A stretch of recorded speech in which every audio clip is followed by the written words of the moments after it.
এসব কিছু তোমার কারণে হয়েছে। শুরুটা তুমি করেছিলে।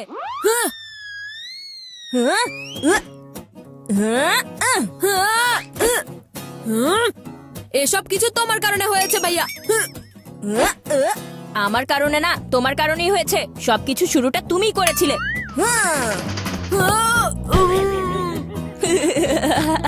মিথ্যাবাদী কোথাকার, তোমার মতো ভাইয়ের চাইতে তো শত্রু থাকা ভালো।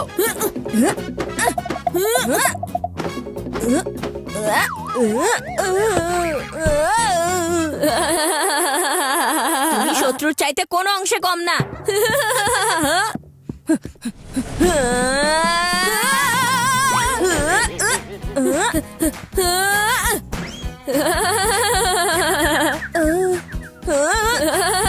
বান্টি!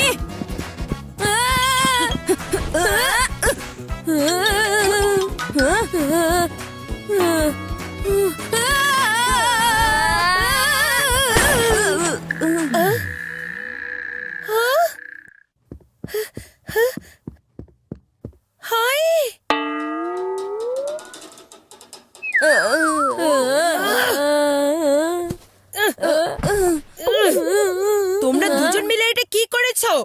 মা দেখো, এই সবকিছু এই চিকুর কারণে হয়েছে। ও এমন একটা জাম্প দিয়েছে, সেজন্য আমার বেড এখন জাঙ্ক হয়ে গেছে। এই বান্টি মিথ্যা কথা বলছে মা। আমি তো শুধু ওর বেডের উপর জাম্প করেছি, কিন্তু এটা ওর ওজনের কারণে ভেঙেছে। ও তো সারাক্ষণ পেটের ভেতর শুধু ঠেসে ঠুসে ভরতে থাকে। চুপ করো, একদম চুপ। সারা দিন দুজনে শুধু ব্লেম গেম খেলতে থাকে। কিন্তু মা, আমি এখন কোথায় গিয়ে ঘুমাবো? আচ্ছা, আমি কি গেস্ট রুমে গিয়ে ঘুমাতে পারি? না, তাহলে কি আমি তোমার সাথে গিয়ে ঘুমাতে পারবো? একদম না। তাহলে মা, আজকে আমি কোথায় গিয়ে ঘুমাবো? এই বেড তোমরা দুজনে মিলে ভেঙেছো, তাই এই রাতের বেলা তোমাদের দুজনের ঘুম এখন ভাঙা উচিত। সেই জন্য তোমরা দুজন আজকে একটা বেডেই ঘুমাবে, বুঝেছো আমার কথা?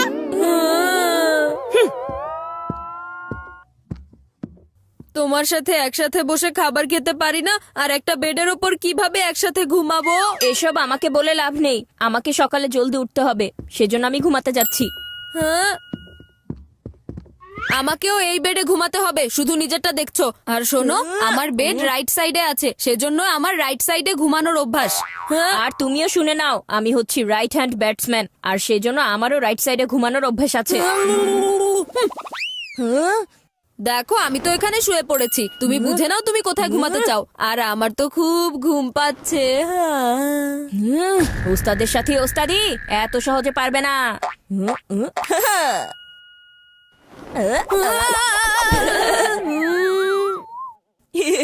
আরে তুমি এসব কি করছো চিকু? কিছুই করছি না, চাদরটা একটু ময়লা হয়ে গিয়েছিল, তাই ভাবলাম এটা থেকে ধুলাবালি ঝেড়ে ফেলি।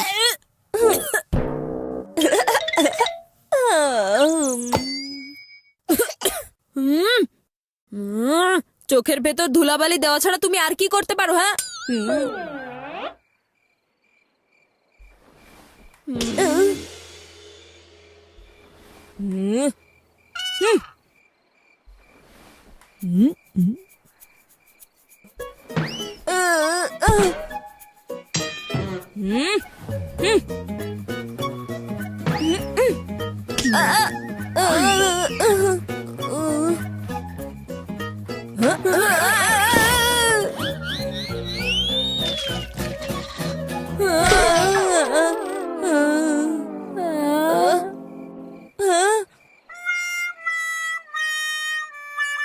হ্যাঁ, মাথা মোটা বান্টি কোথাকার, তোমার কারণে আমার অ্যালার্ম ঘড়ি ভেঙে গিয়েছে। এখন আমাকে সকাল সকাল কে ডেকে তুলবে? তখনই ঘুম থেকে উঠবে যখন তুমি ঘুমাতে পারবে। ওখানে দেখো। হ্যাঁ, তোমার হাত সাইড টেবিলে লেগেছিল, তাই বেডের উপর পানি পড়ে গিয়েছে। কিন্তু ধাক্কাটা তো তুমি মেরেছিলে, তাই না? এত বড় হয়ে গেছো, কিন্তু তোমার বেড ভিজানোর অভ্যাসটা এখনো গেল না।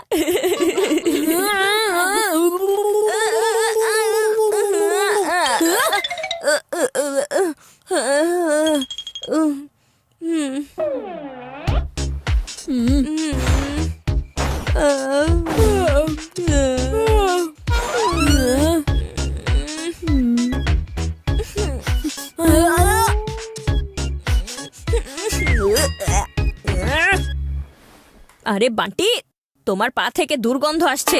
তুমি এমন ভাবে কথাটা বললে যেন তোমার পা থেকে পারফিউমের সুগন্ধ আসছে। হ্যাঁ, এই বান্টি, বাজাবে না কিন্তু আমার মগজের ঘন্টি। আরে চিকু চানাচুর কোথাকার, তোমার পা নিচে রাখো। চিকু, বান্টি, তোমরা এখনো ঘুমাওনি? হ্যাঁ, মা, ঘুমাচ্ছি। মা ডাক দিয়েছে তাই তোমাকে ছেড়ে দিয়েছি। আরে আমি কি সারা জীবন তোমার সাথে ঘুমাতে চাই নাকি? শুধু আজকে রাতের জন্য কম্প্রোমাইজ করছি।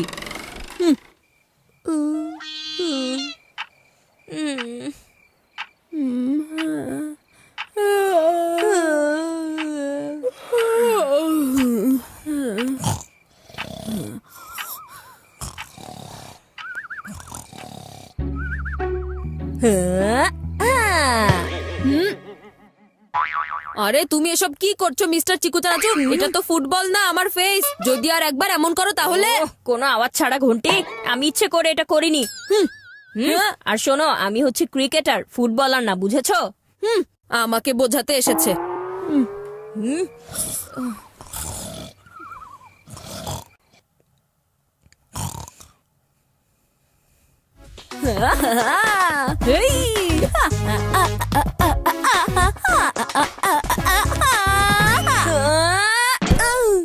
বান্টি,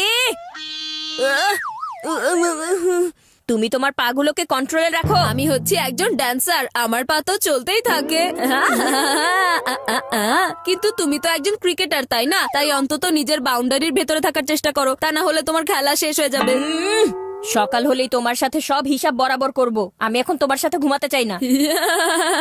এর চেয়ে ভালো আমি ফ্লোরের ওপরই ঠিক আছি। তুমি কত সহজ সরল আর বোকা আমার ভাই। আমি তোমাকে বেড থেকে ডাউন করা মাত্রই তুমি মাটির ওপর শোয়ার জন্য রেডি হয়ে গিয়েছো। যাক, ভালোই হয়েছে।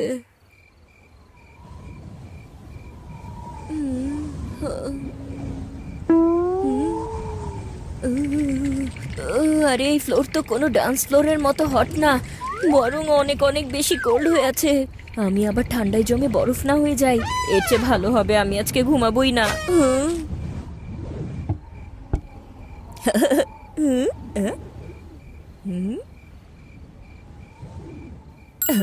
আরে বান্টি, এবার দেখবে কিভাবে বাজাবো তোমার ঘন্টি। আজকে না আমি ঘুমাবো আর না তোমাকে ঘুমাতে দিব। শহর থেকে অনেক দূরে একটা গ্রাম আছে, সেখানে একটা ভুতুড়ে দরজা ছিল।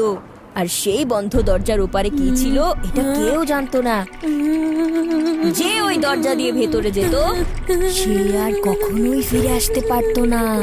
সেদিন চাঁদনি রাত ছিল, চাঁদনি রাত। আরে এসব তুমি কি করছো? তখন ঘুমাতে দিচ্ছিলে না আর এখন নিজেই ভয় দেখাচ্ছ।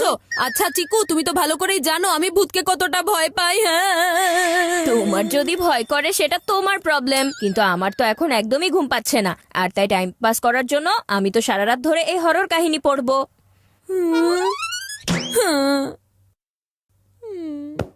আর তখন ঝড়ো বাতাস বইছিল। সেদিন গ্রামে অনেক বড় তুফান শুরু হয়েছিল। দেখো চিকু, তুমি যদি আমাকে এভাবেই ভয় দেখাতে থাকো তাহলে আমি এই রুম থেকে বাইরে চলে যাব। বাবু সোনা, তোমাকে কে আটকে রেখেছে বলো? আমি এই রুমে আর থাকতেই চাই না, আমি বাইরে গিয়ে সোফায় ঘুমাতে যাচ্ছি তাহলে। হ্যাঁ, যাও যাও বাবু সোনা, যাও, সোফা তোমার জন্য অপেক্ষা করছে। যে আমাকে বেড থেকে নিচে নামিয়েছিল আমি তাকে বেডরুম থেকেই বের করে দিয়েছি, আর এখন এই পুরো বেড আমার হয়ে গেছে।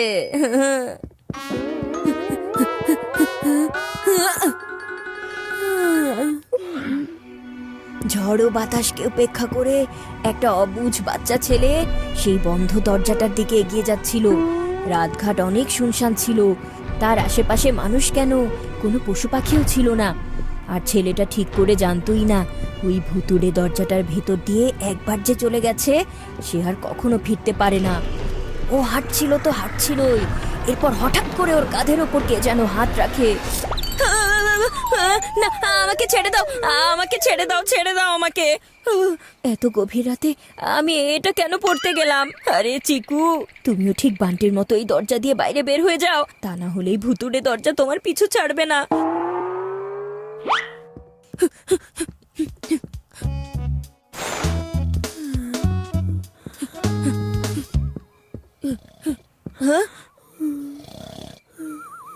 কিছুটা অ্যাডজাস্ট করে এখানেই ঘুমিয়ে পড়ি।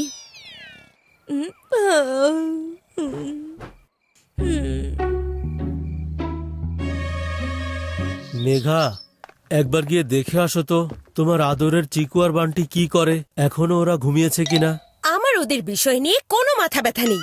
ওদেরকে হাঁটতে বললে দৌড়াতে থাকে, মাঝে মাঝে একজন আরেকজনের মাথা ফাটাতে থাকে, আর দুজন মিলে তো বেডও ভেঙে ফেলেছে। ওহো, তুমি একটু শান্ত হও মেঘা, একটু শান্ত হয়ে যাও।